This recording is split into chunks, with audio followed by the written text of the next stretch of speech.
ഓരോ നിമിഷവും നിറവുള്ളതാണ്, വ്യത്യസ്ത ഭാവങ്ങൾ നിറഞ്ഞതാണ്. ആഴമുള്ള അനുഭവങ്ങളിലേക്ക് അവ വഴി തുറക്കുന്നു. ആസ്വദിക്കൂ തന്മയി ഭാവത്തിൽ. തന്മയി ജ്വല്ലറി. തുവൂരിന്റെ ചിലകാല ആവശ്യം ബജറ്റിൽ ഉൾപ്പെടുത്തി സർക്കാർ. അക്കരപ്പുറം മാതോത്ത് മേഖലകളെ തമ്മിൽ ബന്ധിപ്പിച്ച് ഒലിപ്പുഴയ്ക്ക് കുറുകെ പുതിയ പാലം നിർമ്മിക്കാൻ 7 കോടി രൂപയാണ് അനുവദിച്ചത്.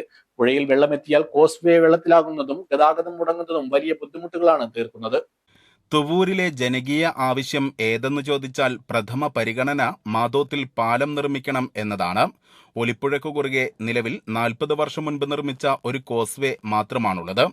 പുഴയിൽ വെള്ളമെത്തുമ്പോൾ മിക്ക ദിവസങ്ങളിലും ഈ കോസ്വേ വെള്ളത്തിനടിയിലാകും.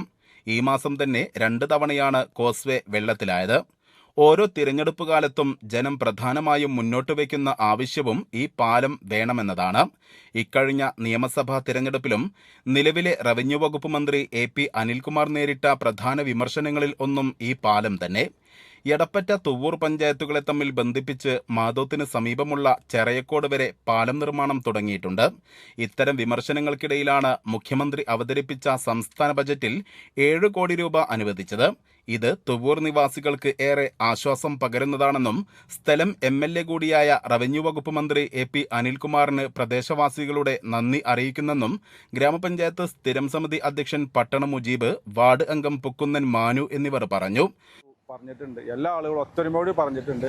അതിൻ്റെ പുറമെ അക്കരപ്പുറം മേഖലയിൽ വന്നപ്പോൾ ഞങ്ങൾ എൻ്റെ വീട്ടിൽ വെച്ചിട്ട് ഇതേമാതിരി യോഗം നടത്തി. ആ യോഗത്തിലൊന്നും ഇവിടെ അക്കരപ്പുറത്തെ ആളുകൾ കൂടിയിരുന്ന് സംസാരിച്ചപ്പോൾ ഞങ്ങൾ ഈ പ്രയാസം പറഞ്ഞു.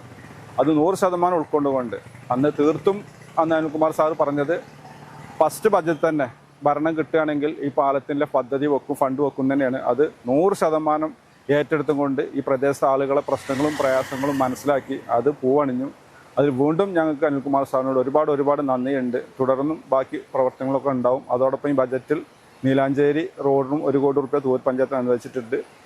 അപ്പോൾ അത് 100% ഞങ്ങൾ അംഗീകരിക്കുകയാണ്. അതോടൊപ്പം ഇതുമായി ബന്ധപ്പെട്ട വിഷയങ്ങളിൽ തുടർന്നും അനിൽകുമാറിൻ്റെ MLA മന്ത്രിയും കൂടി ആയ സ്ഥിതിക്ക് ഞങ്ങൾക്ക് ഒരുപാട് സൗകര്യങ്ങൾ ചെയ്തു തരുന്നതിലൊരു പ്രതീക്ഷ ഞങ്ങൾക്കുണ്ട്. ഇപ്പോൾ ഈ പഞ്ചായത്ത് ഇലക്ഷൻ നേരിടുമ്പോഴും നമ്മളോടും ആളുകൾ കൂടുതൽ ആവശ്യം ഉന്നയിച്ചത് ഈ ഒരു പാലത്തിൻ്റെ വിഷയം തന്നെയാണ്. അതുപോലെ ഇപ്പോൾ നിയമസഭാ തിരഞ്ഞെടുപ്പ് വന്നപ്പോഴും അനിൽകുമാർ സാർ ഇവിടെ മത്സരിക്കുമ്പോഴും ഈ പാലത്തിൻ്റെ വിഷയം തന്നെയാണ്. അപ്പോൾ അത് സാറിനോട് പറഞ്ഞ് അത് ഈ ആദ്യത്തെ ബജറ്റിൽ തന്നെ അത് നൽകാമെന്നൊരു ഉറപ്പ് പറഞ്ഞിരുന്നു. അതുപോലെ തന്നെ ഞങ്ങൾ അതുമായി ബന്ധപ്പെട്ട് സെക്രട്ടേറിയറ്റിൽ പോവുകയും ബന്ധപ്പെടുകയൊക്കെ ചെയ്തു. ഏതായാലും ഉറപ്പ് തന്നു. അത് ഇന്ന് സാഫല്യമായി. വളരെ സന്തോഷമുണ്ട്. തുവൂരിൽ നിന്ന് കരുവാരകുണ്ട് പഞ്ചായത്തിലെ ഇരിങ്ങാട്ടിരി, പുത്തനഴി, എടപ്പറ്റ പഞ്ചായത്തിലെ ഏപ്പിക്കാട് എന്നിവിടങ്ങളിൽ എത്താൻ ആളുകൾ പ്രധാനമായും ആശ്രയിക്കുന്നത് ഈ പാതയെയാണ്. നിരവധി കുടുംബങ്ങൾക്കാണ് പാലം പ്രയോജനകരമാവുക. News bureau, Thuvur.